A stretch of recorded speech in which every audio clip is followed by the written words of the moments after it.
এই মসজিদে আকসা কেন দামি? এই মসজিদে আকসার পার্শ্ববর্তী অঞ্চলটা কেন দামি?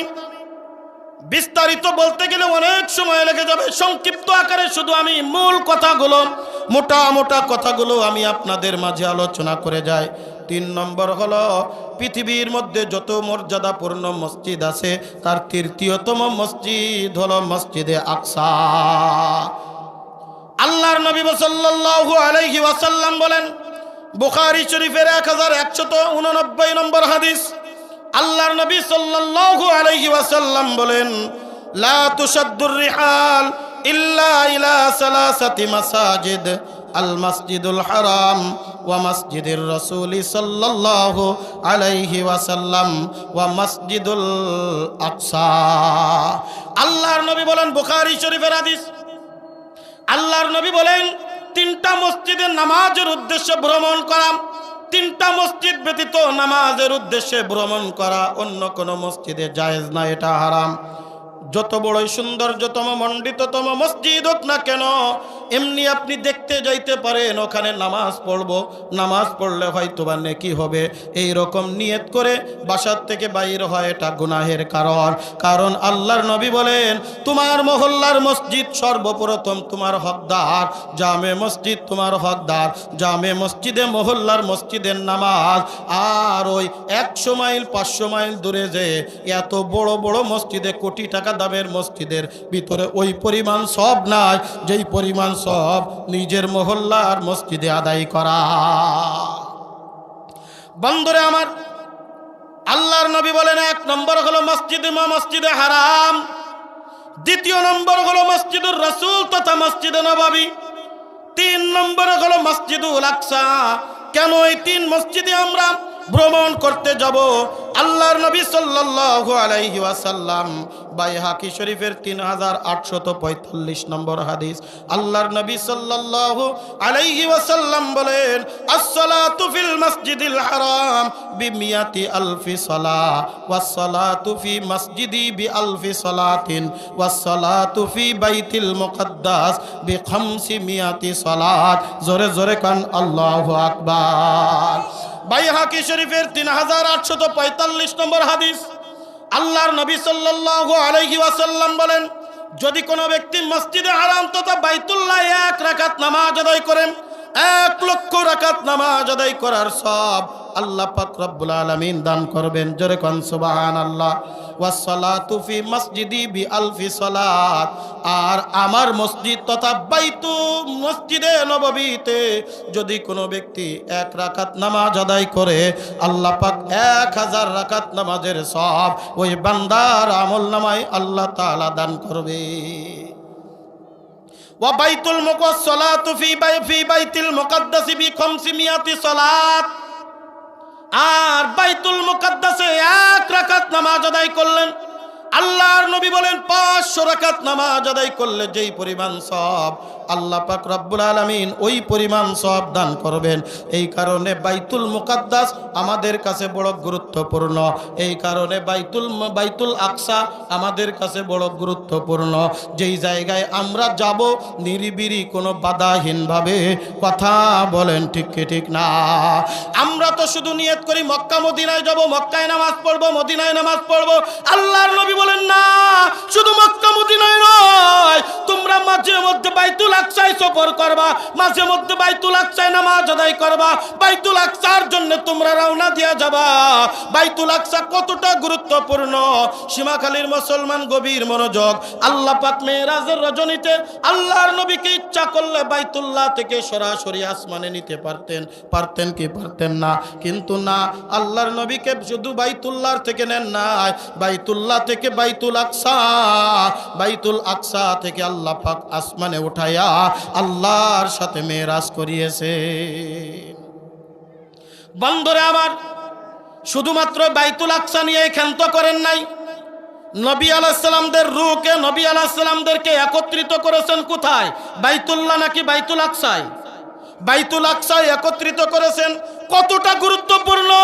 আল্লাহ পাক ইচ্ছা করলে বাইতুল্লাহ নবীদেরকে একত্রিত করতে পারতেন, কিন্তু না, আল্লাহ পাক রব্বুল আলামিন একত্রিত করেছেন বাইতুল আকসা।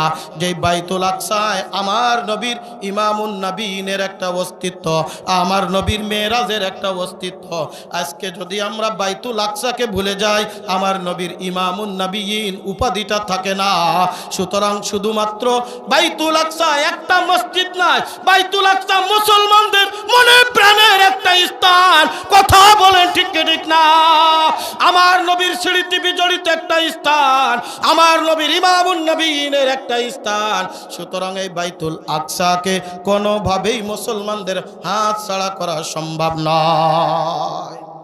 আল্লাহর নবী বলেন, আমার মন চাই আমি যেন বাইতুল আকসায় চলে যাই।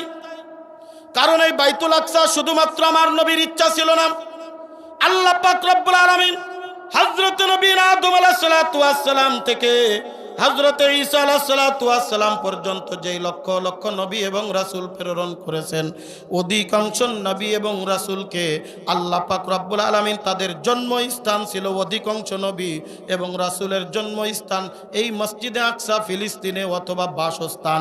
কারোর জন্ম হয়েছে, আবার কেউ বা জন্ম সেখানে হয় নাই, সেখান থেকে হিজরত করে বাইতুল আকসায় আসে। বন্ধুরে আমার, 4 নম্বরে মনে রাখতে হবে কথা, 4 নম্বরে মসজিদ আকসা কেন আমাদের কাছে গুরুত্বপূর্ণ। 4 নম্বরে হলো মুসলমানদের প্রথম কিবলা হলো বাইতুল মুকাদ্দাস। মুসলমানদের প্রথম কিবলা কোনটা? আল্লাহর নবী সর্বপ্রথম নামাজ ফরজ হলে কোন দিকে ফিরে নামাজ আদায় করেছেন? বাইতুল মুকাদ্দাসের দিকে ফিরে। কোন দিক? কথা বলেন, কোন দিক? এই ফিলিস্তিন বাইতুল মুকাদ্দাসের দিকে ফিরে নামাজ আদায় করেছেন। সম্ভবত দ্বিতীয় হিজরিতে এই বাইতুল মুকাদ্দাস থেকে বাইতুল্লাহর কিবলা পরিবর্তনের ঘটনা ঘটেছে। ততদিন পর্যন্ত আমার নবী সাল্লাল্লাহু আলাইহি ওয়াসাল্লাম বাইতুল মুকাদ্দাসের দিকে ফিরে নামাজ আদায় করেছেন। সুতরাং এই বাইতুল মুকাদ্দাসকে যদি আমরা অস্বীকার করি, এই বাইতুল মুকাদ্দাসের প্রতি আমার যদি গুরুত্ব না থাকে, তাহলে কেমন জানে আমি নবীর প্রতি, আমি কিবলার প্রতি আমার আপনার গুরুত্ব নাই। কথা বলেন ঠিক কি ঠিক না? বন্ধুরে আমার, 5 নম্বরে কেন এই বাইতুল মুকাদ্দাস আমাদের কাছে গুরুত্বপূর্ণ? 5 নম্বরে মেরাজের সাথে সম্পৃক্ত। মেরাজ বাইতুল মুকাদ্দাসের সাথে ওতপ্রোতভাবে সম্পৃক্ত। আল্লাহ পাক রব্বুল আলামিন এই মেরাজের সময় আল্লাহর নবীকে শুধুমাত্র বাইতুল্লাহ ভ্রমণ করাইছেন এরকম না, বাইতুল্লাহ থেকে বাইতুল মুকাদ্দাস থেকে আল্লাহ পাক রব্বুল আলামিন তার কাছে নিয়ে গিয়েছেন। এই পৃথিবীর জমিনে মেরাজের রজনীতে যতটা জায়গা আল্লাহর নবী অবস্থান করেছেন, সব থেকে বেশি সময় অবস্থান করেছেন বাইতুল মুকাদ্দাসে। আল্লাহু আকবার কন্যা। মেরাজের রাত্রে এত সময় বাইতুল্লাহ তিনি কাটান নাই, অন্য কোন স্থানে কাটান নাই। এই জমিনের ভিতরে যতক্ষণ অবস্থান করেছেন বাইতুল মুকাদ্দাসে সব থেকে বেশি এই বাইতুল মুকাদ্দাসে তিনি আল্লাহর নবী অবস্থান করেছেন। এই কারণে এই বাইতুল মুকাদ্দাস আমার আপনার কাছে বড় গুরুত্বপূর্ণ বিষয় হতে হবে। 6 নম্বরে আল্লাহর নবী সাল্লাল্লাহু আলাইহি ওয়াসাল্লাম বলেন, এই বাইতুল মুকাদ্দাস তথা ফিলিস্তিনের জমিন হবে হাশরের ময়দান। জোরে কান সুবহানাল্লাহ। কি ময়দান? হাশরের ময়দান হবে এই বাইতুল মুকাদ্দাস তথা ফিলিস্তিনের ময়দান। আমার কথা নাই, মুসনাদে আবি ইয়ালার 1088 নম্বর হাদিস, আল্লাহর নবী সাল্লাল্লাহু আলাইহি ওয়াসাল্লামের কাছে হযরতে মাইমুনা রাদিয়াল্লাহু তাআলা আনহা, আল্লাহ রাসূলের কলিজার টুকরা বিবি হযরতে মাইমুনা রাদিয়াল্লাহু তাআলা আনহা প্রশ্ন করলেন, ইয়া রাসূলুল্লাহ আফতিনা ফি বাইতুল মুকাদ্দাস, আপনি আমাদেরকে বাইতুল মুকাদ্দাস সম্পর্কে ফতোয়া দেন, ওই সম্পর্কে আমাদেরকে জানান। কেন আমরা বাইতুল মুকাদ্দাসকে এত গুরুত্ব দিয়ে থাকি? কেন আমরা ফিলিস্তিনকে এত গুরুত্ব দিয়ে থাকি? কেন গাজা ভূখণ্ডকে এত গুরুত্ব দিয়ে থাকি? কেন জেরুজালেমটাকে এত গুরুত্ব দিয়ে থাকি, কেন বাইতুল মুকাদ্দাসের প্রতি আমাদের এত টান?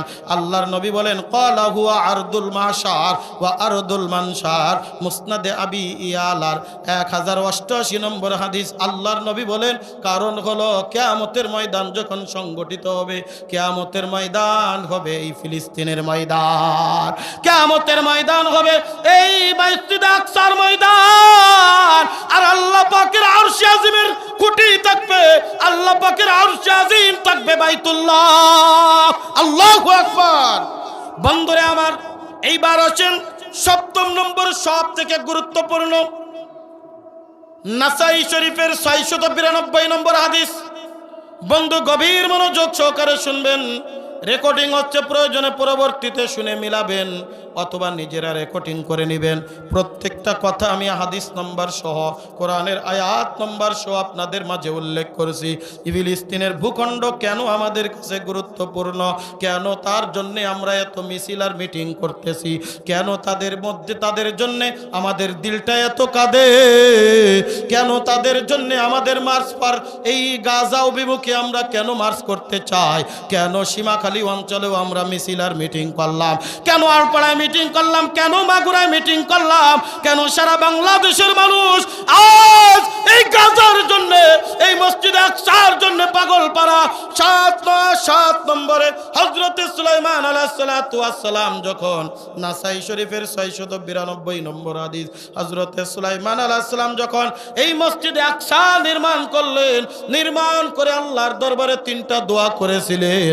আল্লাহর নবী বলেন আমি বিশ্বাস করি আল্লাহ পাক 3টা দোয়াই কবুল করেছে। জোরে কন্না সুবহানাল্লাহ। বন্ধুরে আমার, এই 3টা দোয়ার মধ্যে একটা দোয়া ছিল হযরত সুলাইমান আলাইহিস সালাতু ওয়াস সালাম আল্লাহর দরবারে হাত তুলে ঘোড়ার পিঠে সওয়ার হইয়া আল্লাহর দরবারে হাত তুলে দোয়া করছিলেন, রব্বুল আলামিন যারা মসজিদে আকসা জিয়ারত করবে, এই মসজিদে আকসায় যারা নামাজ পড়বে, এই মসজিদে আকসার সাথে যারা সম্পর্ক রাখবে, এই মসজিদে আকসার সাথে যারা তাদের জীবন প্রাণ বিলীন করবে, এই মসজিদে আকসার জন্য যাদের নিবেদিত প্রাণ থাকবে, মসজিদে আকসার ভূখণ্ডকে যারা রক্ষা করবে, এই মসজিদে আকসার জন্য জান দিবে, মাল দিবে, সময় দিবে, এই মসজিদে আকসার জন্য যার প্রাণ কাঁদবে, এই মসজিদে আকসার জন্য যারা মিছিল করবে, মসজিদে আকসার জন্য যারা মিটিং করবে, মসজিদে আকসার জন্য যারা আল্লাহর দরবারে দোয়া করবে, মসজিদে আকসার জন্য যারা আল্লাহর কাছে রোনাজারি করবে, আল্লাহর নবী হযরত সুলাইমান আলাইহিস সালাম দোয়া করেন, ওগো আল্লাহ আমি তোমার কাছে দোয়া করি তাদেরকে এমন ভাবে মাফ করে দাও, একজন নিষ্পাপ মাসুম বান্দা যেরকম ভাবে মায়ের পেট থেকে ভূমিষ্ঠ হইলে তার জীবনে আর কোনো গুনাহ থাকে না, ওই রকম ভাবে তাদেরকে মাফ করে দাও। ওগো আল্লাহ কিয়ামতের ময়দানে ওই সমস্ত বান্দাদেরকে আমি নবী সুলাইমানের সাথে জান্নাত দান করিও। জোরে কন্না আল্লাহু আকবার। তু কো যাওয়া সুন্নতে আহমদ কো যা, তু কো যাওয়া সুন্নতে আহমদ কো যা, কাই মোহাম্মদ বা মোহাম্মদ কাই বওয়াদ নিসবত তোরা, কাই বা মোহাম্মদ কাই বওয়াদ নিসবত তোরা। জোরে কন্না আল্লাহু আকবার। বন্ধুরে আমার, 8 নম্বরে আমি আপনাদের মাঝে বলেছি মসজিদে আকসায় নামাজ পড়লে কমপক্ষে 500 রাকাতের সওয়াব। সুতরাং আমি এতক্ষণ পর্যন্ত যে আলোচনা করলাম মুক্তাসার ভাবে, মুলাক্কাস ভাবে, আমি সীমাখালীবাসী আপনাদের কাছে জানতে চাই, বলেন তো এই মসজিদে আকসা, এই ফিলিস্তিনের ভূখণ্ড, এই গাজার ভূখণ্ড আমাদের কাছে গুরুত্বপূর্ণ নাকি অগুরুত্বপূর্ণ? কথা বলেন। এমন গুরুত্বপূর্ণ নিজের জায়গা জমি চলে যায় যাক, কিন্তু ফিলিস্তিনের একটা মাটিও ইহুদিদের দিব না। কথা বলো না, একটা মাটিও ইহুদিদের দিব না। তোমরা হেসে নাও, তোমরা কয়েকদিন আনন্দ করে নাও, সেদিন বেশি দূরে নয় আল্লাহর নবী কিয়ামতের আলামত বর্ণনা করতে গিয়া এই ফিলিস্তিনের সম্পর্কে এত আলোচনা করেছেন, কোন হাদিসের ভিতরে অন্য কোন জায়গার ব্যাপারে এত আলোচনা করে নাই। আল্লাহর নবী বলেন শুধু তাই নয়, কিয়ামতের ময়দান, কিয়ামতের আগে দাজ্জালকে খতম করার জন্য হযরত ঈসা রূহুল্লাহ আলাইহিস সালাতু ওয়াস সালাম আসমান থেকে জমিনের ভিতরে নামবে, সেটাও হলো ফিলিস্তিনের জমিনে। সেটাও হলো মসজিদে আকসা, সেটাও হলো বাইতুল মুকাদ্দাস। জোরে জোরে কোন সুবহানাল্লাহ।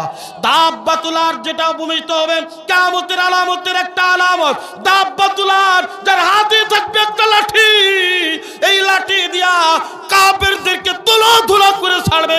এই দাব্বাতুলার ফিলিস্তিন থেকে উঠবে, এই দাব্বাতুলার দবে মুসলমানদের বড় একটা সৈনিক খুরাসানের থেকে কালো পতাকাবাহী একদল আসবে, যারা ফিলিস্তিনের ভূমিকে আজাদ করে মুসলমানদের জন্য উন্মুক্ত করে দেবে।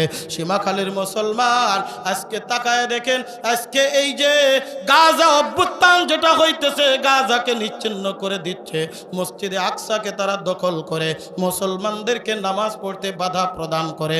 আজকের লেটেস্ট নিউজ, আজ শুক্রবার জুমার খুতবা দানরত অবস্থায় বাইতুল আকসার খতিবকে ইসরায়েলি সরকার গ্রেফতার করে নিয়েছে। এখনো কি তোমার দিলের ভিতরে মসজিদ আকসার প্রতি মায়া লাগে না? এ সীমাখালীর মুসলমান, তোমার কাছে কি ভিডিও আছে না? একটা সন্তান ডাকতেছে মাতা নাসরুল্লাহ, ওগো আল্লাহ কখন তোমার সাহায্য আসবে? ওই যে ধ্বংস স্তূপের মধ্যে মারে খুঁজে আর ডাকতে বলে আল্লাহ তোমার মুসলমান ভাই, আজকে আমার বোন, আজকে বৃদ্ধ বাবা আজ ধ্বংসস্তূপের ভিতরে পড়ে রয়ে গেছে, আজ তাদেরকে শহীদ করে দিচ্ছে, হাসপাতালে চিকিৎসা নিতে যাচ্ছে, সেখানেও তারা রেহাই পাচ্ছে না। ছোট্ট ছোট্ট শিশু বাচ্চা, তাদেরকেও পর্যন্ত ছাড় দিচ্ছে না। কয়েকদিন আগে একটা ভিডিও দেখে সারা রাত ঘুমাইতে পারি নাই, চোখের পানি টপ টপ করে পড়ে আছি। আল্লাহর কসম করে বলি, এক মুহূর্ত আমি রাত্রে ঘুমাইতে পারি নাই। ছোট্ট একটা বাচ্চা একটা মায়ের পাশে, আর ওই বাচ্চাটা গর্ভধারিণী, মায়ের পেটের ভিতরে সন্তান, ব্যথা শুরু হয়ে গেছে, পাশে কোনো দায় নাই, ডাক্তার নাই, ছোট্ট বাচ্চা ক্রন্দন করতেছে আল্লাহ বলে। ওই মায়ের প্রসব বেদনা শুরু হয়ে গেছে, ওই মা চিৎকার করে করে কাঁদতেছে, ওই মা চিৎকার করে করে আবার আল্লাহরে ডাকতেছে। সীমাখালীর মুসলমান, এখনো কি দিলের ভিতরে তোমার ভাইয়ের প্রতি মায়া হয় না? ওই যে ছোট্ট ছোট্ট বাচ্চারা, কয়েকদিন আগে ভিডিও দেখলাম, খাবার নাই, ঘাস চাবা চাবা খাচ্ছে। এখনো কি তুমি সচেতন হবে না? এখনো কি তোমার গাজার প্রতি মায়া লাগে না? এখনো কি তোমার মুসলমানের প্রতি মায়া লাগে না? তারা মুসলমান হওয়া দরকার ছিল না। একজন মানুষকে এত কষ্ট দিচ্ছে, এত জুলুম করতেছে, মানবতার দিক তাকাইলেও কোনো মানুষ ঘরে বসে থাকতে পারে না। জোরে জোরে কোন কথা ঠিক কি ঠিক না? আল্লাহর নবী বলেন, মুসলিম শরীফের 2585 নম্বর হাদিস, আল মুমিনু লিল মুমিনি কাল বুনিয়ান ইয়াশুদ্দু বাযুহু বাযা।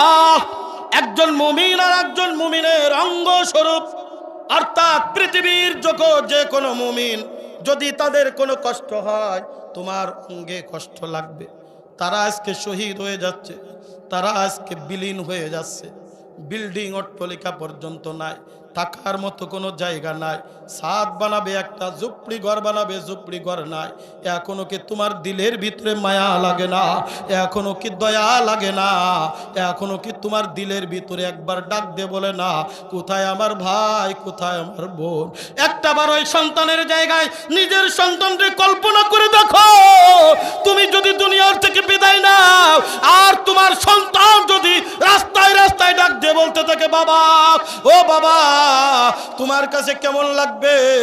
আজকে তোমার মায়া হয় না, দয়া হয় না? এই ফিলিস্তিনের মুসলমানেরা কিয়ামতের ময়দানে শাহাদাতের রোমিও সুদা পান করে আল্লাহর দরবারে দাঁড়িয়ে ডাক দিয়ে যদি বলে আল্লাহ, ওই বদরের যুদ্ধে মাত্র 313 জন সাহাবী 1000 সৈন্যের মোকাবেলা করেছিল, কিন্তু আমরা যখন দুনিয়াতে ছিলাম 200 কোটি মুসলমান ছিল, তাদের লোকজনের অভাব ছিল না, তাদের বিল্ডিং ও তাদের কি বলে অস্ত্র শস্ত্রের অভাব ছিল না, কিন্তু আমাদের জন্য তারা কোনো কিছুই করে নাই। একটাবার মাথা নিচে দিকে লাগায়া চোখটা বন্ধ করে একবার চিন্তা করে দেখো আল্লাহর দরবারে তুমি আর আমি কি জবাব দিবা। এই কারণে হাতে পায়ে ধরে অনুরোধ করে, সীমাখানের মুসলমান এখনো সময় আছে, আসো এই অভিশপ্ত ইহুদিদের থেকে হাত থেকে আমাদের মুসলমান ভাইদেরকে, আমাদের পবিত্র ভূমি মসজিদে আকসাকে, আমাদের পবিত্র ভূমি নবী আলাইহিস সালামদের ভূমি, এই মসজিদে আকসা ফিলিস্তিনকে বাঁচানোর জন্যে, ফিলিস্তিনকে স্বাধীন করার জন্যে, ফিলিস্তিনকে বাদ দিয়ে ফিলিস্তিনকে আমাদের সাথে নেওয়ার জন্যে আমার জান মাল সময় ব্যয় করে আমরা প্রস্তুত থাকবো ইনশাআল্লাহ। কে কে তৈরি আছেন? নারে তাকবীর। আল্লাহ কবুল করেন, বলেন আমিন। আরো জোরে বলেন আমিন। এইবার আসেন দ্বিতীয় নম্বর কথা, আমি সংক্ষিপ্ত আকারে বলবো, বিস্তারিত কথা বলতে পারবো না। ইহুদি কারা? ইহুদি হলো হযরত ইব্রাহিম আলাইহিস সালামের সন্তান ছিল দুইজন। একজনের নাম হযরত ইসমাইল, আর একজনের নাম হলো হযরত ইসহাক আলাইহিস সালাতু ওয়াস সালাম। আল্লাহ পাক ইব্রাহিম আলাইহিস সালামের পরে যত নবী রাসূল দুনিয়া গমন করেছেন, সব নবী রাসূল ইব্রাহিম আলাইহিস সালামের বংশে আছেন, ইসহাক আলাইহিস সালামের বংশে। আর হযরত ইসমাইল আলাইহিস সালাতু ওয়াস সালামের বংশে মাত্র একজন নবী দুনিয়ার জমিনে আগমন করেছেন, তিনি হলেন আমাদের নবী সরওয়ারে কায়নাত দো জাহানের বাদশা জনাবে মুহাম্মদুর রাসূলুল্লাহ সাল্লাল্লাহু আলাইহি ওয়াসাল্লাম। বন্ধুরে আমার, ইসহাক আলাইহিস সালামের একজন সন্তান নাম ছিল ইয়াকুব। ইয়াকুব আলাইহিস সালামের 11 জন সন্তান, তার মধ্যে 2 জন হলেন হযরত ইউসুফ এবং হযরত বেনিয়ামিন। আর বাদবাকি যে 9 জন ছিল, এই 9 জন ছিল অন্য ঘরের, 2 জন ছিল আপন ভাই। এই 9 জনের ভিতরে সব থেকে বড় যেই সন্তান, ওই সন্তানের নাম ছিল ইয়াহুদা। নাম কি? ইয়াহুদা। কোন কোন কিতাবের ভিতরে লেখছে নাম ছিল ইয়াহুজ, কিন্তু আরবিরা জাল রে দাল দিয়ে পড়ে, এই কারণে বলা হতো ইয়াহুদ। আর এই ইয়াহুদা এত বড় নিকৃষ্ট ছিল, হযরত ইউসুফ আলাইহিস সালাতু ওয়াস সালামকে কূপের ভিতরে নিক্ষেপ করার ষড়যন্ত্র করেছিল ইয়াহুদা। কারণ তার সহ্য হতো না তার বাবা ইউসুফ আলাইহিস সালামকে মহব্বত করুক আর ভালোবাসুক। কূপের ভিতরে নিক্ষেপ করলো। আপনারা ঘটনা জানেন, অনেক লম্বা চওড়া ঘটনা। আমার হাতে সময় বেশি একটা নাই, যে কোনো মুহূর্তে প্রধান আলোচক চলে আসবেন। এ সীমাখালীর মুসলমান, হযরত ইউসুফ আলাইহিস সালাতু ওয়াস সালাম হইলেন মিশরের রাষ্ট্রপতি, মিশরের প্রধানমন্ত্রী। এইবার ইয়াহুদা সহ সবাই দেখলো আমার ভাই যেহেতু প্রধানমন্ত্রী রাষ্ট্রপতি, সুতরাং সেখানে আমাদেরকে একত্রিত হয়ে যেতে হবে। কিন্তু মনের ভিতরে একটা দুষ্টু প্রাকৃতিক ভাব। মিশরের জমিনের ভিতরে গেল কিন্তু ভালো নিয়তে নয়, অর্থলোভী, অর্থ দখল করার জন্য, মানুষের উপরে নির্যাতন জুলুম করার জন্য। ভাই প্রধানমন্ত্রী, ভাই রাষ্ট্রপতি, সুতরাং আমারে দেখে কে? আছে না নাই? হ্যাঁ, আমাদের সমাজে কিছু মানুষ আছে না, আমার ভাই অমুক, আমারে চিনো, আমার অমুক নেতা, আমার কাছের মানুষ, অমুক আমার খুব প্রিয়, অমুক আমার এই। দেখবেন ঢাকনার চেয়ে পাতিলের চেয়ে ঢাকনা গরম হয়ে যায় বেশি। ইউসুফ আলাইহিস সালাতু ওয়াস সালামের নাম ভাঙ্গায়া এর উপরে জুলুম নির্যাতন শুরু করে দিল। যখন ইউসুফ আলাইহিস সালামের কাছে এই সংবাদ পৌঁছে দেওয়া হলো, ইউসুফ আলাইহিস সালাম তদন্ত করে দেখলেন এটা বাস্তব। ইয়াহুদাকে আর রাখে নাই, তার সাথী সঙ্গী সহ ইয়াহুদাকে মিশর থেকে ভাগায়া এই ফিলিস্তিনের জমিনের ভিতরে তাড়ায়া দিলেন। ওই সময় এই ফিলিস্তিনের জমিনের নাম ছিল কেনান। কি ছিল? কেনান, যেখানে সর্বপ্রথম হযরত ইয়াকুব আলাইহিস সালামের বসবাস ছিল। এখানেও কিন্তু ইয়াহুদা এবার কিছু লোকজন জড়ো করলো, এখানেও তার মতলব ভালো না। আরব কান্ট্রির অন্যান্য অঞ্চল থেকে মিশরে তখন প্রায় এলাকার ভিতরে শস্য শ্যামল ভরে গেল। হযরত ইউসুফ আলাইহিস সালামের নেতৃত্বে মিশরে বড় অর্থের চাঙ্গা দেখা দিল। সেখানে ব্যবসা বাণিজ্য করার জন্য যাদেরকে আশা লাগতো হলো এই ফিলিস্তিনের ভূখণ্ড হয়ে মিশরের জমিনে যাওয়া লাগতো। আর পথিমধ্যে ইয়াহুদা এবং তার সন্ত্রাসী বাহিনীগুলা সেখান থেকে তাদের মালামাল লুণ্ঠন করে সেখান থেকে টাকাওয়ালা হলো। ইউসুফ আলাইহিস সালাম যখন দুনিয়ার থেকে বিদায় নিলেন, তার লোক সৈন্য সামন্ত নিয়া মিশর দখল করেছে। আর এই ইয়াহুদার গোষ্ঠীর মধ্যে একজন হলো ফিরাউন। বন্ধুরে আমার, বলেন তো, আমার কথা বুঝে থাকলে, আপনার আলোচনা মন দিয়ে শুনে থাকলে বলেন, এই ইয়াহুদা যে ইহুদিদের মূলোৎপাটন করো গোড়াপত্তনকারী, এদের শুরুর থেকে চরিত্র ভালো না খারাপ? জোরে বলেন, ভালো না খারাপ? এদের চরিত্র এমন, শুরুর থেকে তারা জালেম, শুরুর থেকে তারা লুণ্ঠনকারী, শুরুর থেকে তারা মানুষ হত্যাকারী। সুতরাং আজ এই ইহুদিরা প্রমাণ করে দেয়, এই জালেম ইহুদি ওই ইহুদার বংশভূত হয়ে এখনো তারা পাল্টায় নাই। কথা বলেন ঠিক কিনা? বন্ধুরে আমার, যুগে যুগে এই ইহুদার বংশধরেরা যুগে যুগে জুলুমের অভ্যুত্থান যখন হয়েছে, আল্লাহ পাক তাদের উপরে গজব আযাব দিয়ে পরীক্ষা করেছেন, তাদেরকে শায়েস্তা করেছেন। হযরত মূসা আলাইহিস সালাম বনি ইসরাইলদেরকে আলাদা করলেন ইহুদাদের থেকে। হযরত ঈসা আলাইহিস সালামকে হত্যা করার চিন্তা করেছেন। এরপরে হযরত জাকারিয়া আলাইহিস সালামকে তো করাত দিয়া দ্বিখণ্ডিত করেছে। হযরত লূত আলাইহিস সালামকে হত্যা করেছে। হযরতে সালেহ আলাইহিস সালামকে হত্যা করেছে। একসাথে 40 জন নবীকে হত্যা করেছিল এই ইহুদি গোষ্ঠী। এই কারণে আল্লাহ পাক রব্বুল আলামিন সূরাতুস সাবার 18 নম্বর আয়াতের ভিতরে বলেন, সূরাতুস সাবা ওয়াজআলনা বাইনাহুম ওয়া বাইনাল কুরা, এবং সূরাতুল বাকারার 61 নম্বর আয়াতের মধ্যে আল্লাহ পাক রব্বুল আলামিন এদেরকে অভিশপ্ত জাতি হিসেবে উল্লেখ করে দিয়েছেন। এতক্ষণের আলোচনার এইবার সারাংশ আমি আপনাদের মাঝে টানবো। 3 নম্বর যেটা আমার আলোচনার আলোচ্য বিষয়, এই ইহুদি জাতিদেরকে এরকম ভাবে রাখতে হবে না প্রতিহত করতে হবে? সকলে আওয়াজ দিয়ে বলেন, রাখতে হবে না প্রতিহত করতে হবে? এইবার আমরা তো স্বাধীন বাংলাদেশে বসবাস করি, ইচ্ছা করলে আমরা ফিলিস্তিনে যাইতে পারবো না, ইচ্ছা করলে আমরা গাজায় যাইতে পারবো না। এখন জিহাদ করতে হবে, জিহাদ আমাদের চলবে, কিন্তু এই জিহাদ কিভাবে করব, জিহাদ করার ধরনটা কি, এইটা আমাদের জানা দরকার আছে না নাই? বন্ধুরে আমার, সূরাতুল বাকারার 75 নম্বর আয়াত। বন্ধুরে আমার, এইবার আসেন, জিহাদ আমাদের করা লাগবে কি লাগবে না? এই কথা বলেন, লাগবে কি লাগবে না? জিহাদ ফরজ হয়ে গেছে। সারা বিশ্বের সর্বোচ্চ উলামায়ে কিরাম, পাকিস্তানের গ্র্যান্ড মুফতি আল্লামা তকি উসমানী দামাত বারকাতুহুম আজকে নিজে ঘোষণা করেছেন, সারা বিশ্বের মুসলমানদের উপরে বর্তমান এই বর্বর ইহুদি জাতিদের বিরুদ্ধে জিহাদ করা